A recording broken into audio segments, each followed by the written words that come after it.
안녕하세요, 썬브라이트입니다. 길을 가다 보면 도를 아십니까? 얼굴이 너무 맑아 보여서 잠시 이야기 좀 할 수 있을까요? 등등을 묻는 사람들이 있습니다. 그 종파는 되게 많지만 제가 알기로 가장 신도수가 많은, 한때는 신도수 400만까지 찍었던 대순진리회가 대부분인데요.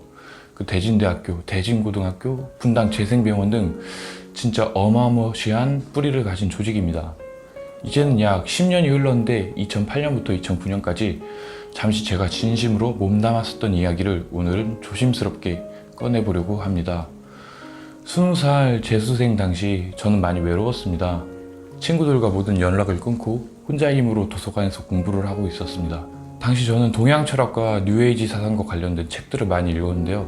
자세히 설명하자면 끝도 없어서 대표적으로 스티븐 호킹의 촉근 이론과 물은 답을 알고 있다의 내용을 잠시 말씀드리자면, 촉근 이론은 물질의 단위를 쪼개서 분자, 원자, 쿼크, 핵 분열기로 더 이상 쪼개지지 않는 더 작은 단위 속에는 파동을 통해서 온 우주의 물질이 세상과 이어져 있다는 내용으로, 물은 답을 알고 있다는 내용은 조금 더 유명한 우리 몸이 70%는 물인데 이 물의 얼음 결정이 긍정적인 메시지나 부정적인 메시지 등으로 모양이 좀 예쁘게 변하거나 못생기게 변한다는 내용입니다.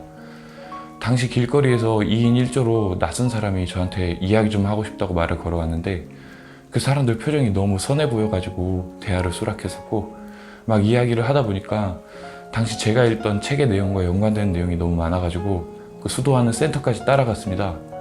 그게 수원의 지동시장 안에 도저히 종교가 있을 거라고 생각하기 힘든 그 생선가게 비좁은 틈 사이에 계단으로 들어가게 되면 그 작은 가정집처럼 보이는 곳 안에 사람들이 다닥다닥 꿇어 앉아가지고 선사라는 계급을 가진 신도에게 교육을 받고 있었습니다. 그 내부도 뭐 교회나 절처럼 꾸며져 있지 않고 일반 가정집과 차이가 없고 거기서 먹고 자는 분들이 꽤 많았습니다. 이렇게 길거리 영업하는 사람이 저 같은 호구를 데리고 가면은 진짜 말빨 센 사람 앞에 세웁니다. 그 모든 부정적인 요소나 인생에 있는 그 부정적인 안 좋은 일들을 업과 척이라는 논리로 표현을 하는데, 그 비유와 사례가 워낙 절묘해가지고 일단 여기까지 오면 제가 그 경험해본 바 90% 이상 넘어갔다고 봐야 됩니다. 저도 어린 나이에 당시에 쉽게 홀렸고, 무엇보다 처음에 교리의 내용에 꽂혔던 건 우리 몸, 우리 세포, 우리 DNA 안에는 깊은 곳에 우리가 살아온 궤적, 업보와 척이라는 것이 쌓여있고 수련을 통해서 이것을 맑게 만들 수 있다는 내용이었습니다. 처음에 입교를 하게 되면 치성이라는 제사를 지내는데 본인의 정성만큼 돈을 내고 그 돈으로 제사상을 차려줍니다. 저는 10만 원을 냈는데 가난한 사람들은 1,000원만 내도 그 돈 안에서 그냥 사과 하나만 차려주는 형태로 상을 차려줍니다. 거기서 돈을 남겨먹지는 않더라고요. 저는 그분들을 너무 잘 이해하기 때문에 미워하지 않습니다. 다만 너무 안타까울 뿐입니다. 정말 사람 자체는 너무나 좋은 사람들밖에 없어요. 아무튼 첫 입단 행사라고 할 수 있는 치성이라는 제사를 지내면서 향을 태우고 종이를 불태우면서 여러 가지 주문을 외웁니다. 급급 여율령 이런 주문들. 이후에 더 안 가려고 했었는데 종종 인생 공부를 하라고 설득을 당해가지고 점점 저도 세뇌가 많이 됐었습니다. 그곳에서 태을주라는 수련을 했던 게 많이 기억이 남는데요. 전부 다 주문이 기억이 나지 않지만 태을주 시천주 도화정 훔리 치아도레 훔리 함리 사바하 이런 주문들을 여러 명이 저음으로 수도 자세를 취하면서 앉은 자세로 계속 읊조립니다. 거기에 물을 떠놓고 하는데 그 주문이 끝나고 나서 그 물을 마시면 건강해진다는 그런 TMI도 있고요. 수원에 지부가 있었는데 그 봉고차를 타고 여주 본부까지 내려가서 수도를 한 적도 있었습니다. 거기 가면은 채식 위주의 밥이 나오고요. 교인들 전부 한복을 입고 만난 날이 있습니다. 한복도 빌려줘가지고 입고 갔습니다. 교인들 대부분 좀 가난하기 때문에 기름값을 정성비라고 모아가지고 갑니다. 각자 형편의 사정에 따라서 돈을 내는데요. 교회에서 거지의 1,000원과 부자의 1,000만 원이 똑같다고 하듯이 대순진리에도 마찬가지입니다. 그것을 정성이라고 하면서 정성의 크기에 따라서 그 업이라 하는 것, 척이라는 것이 때가 벗겨지듯이 벗겨진다고 주장합니다. 뿌리는 강증산이라는 사람한테서 나왔는데 대순진리에서는 이분이 하느님이자 알라이자 부처입니다. 강증산 씨는 많이 들어보셨던 증산도 그 강증산입니다.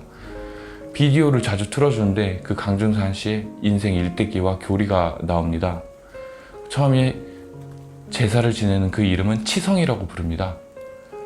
그거는 내 모든 조상들에게 내가 입단을 했다는 걸 알려주는 신고식 개념인데요. 외소라는 칭호를 얻습니다. 게임 메이플 스토리로 따지면 1차 전직 개념입니다. 외소에서 5명인가 10명인가 정확한 숫자가 잘 기억이 안 나는데 다단계처럼 사람들을 영업을 해오면 그 다음에는 선무라는 직책으로 올라갑니다. 그 다음은 선사, 그 다음은 뭐 선감 이렇게 올라가는데 그 선사 정도 되면은 엄청 오래된 터줏대감 정도라고 보시면 되겠습니다. 제가 왜 다단계 같다고 말씀드리냐면 제가 한 명을 영업을 해오면 그 영업해온 사람이 영업해온 실적도 자기가 승급되는 숫자와 직결됩니다. 그렇게 한다고 해서 급여가 나오는 것도 아닌데 왜 다들 길거리를 나서면서 도를 아십니까 외치는지 의아하실 수 있습니다. 하지만 대순진리에서는 그 모든 것이 인류 역사상 내 뿌리와 조상을 타고 넘어온 보이지 않는 업과 척을 사라지게 하는 수도라고 주장합니다.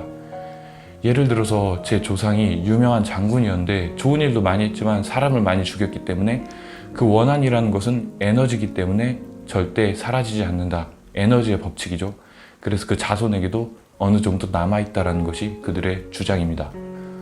너무나 안타까웠던 건 거기 있는 사람들이 너무 순둥순둥하고 착한 사람들이라는 것입니다. 거기 있는 사람들 표정이 진짜 아이처럼 해맑고 수도를 할수록 얼굴이 환해진다고 주장합니다.